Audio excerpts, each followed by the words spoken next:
We divide 532 by 4 in long division method. 4 times 1 is 4. On subtracting, we get 1.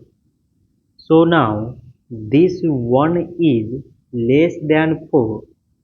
So we put down this 3 and it is 13. 4 times 3 is 12. On subtracting, we get 1. So this 1 is less than 4. So again we put down this 2 and it is 12. 4 times 3 is 12.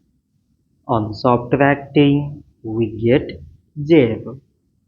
So 532 divided by 4 is 133. So this much for today and thanks for watching.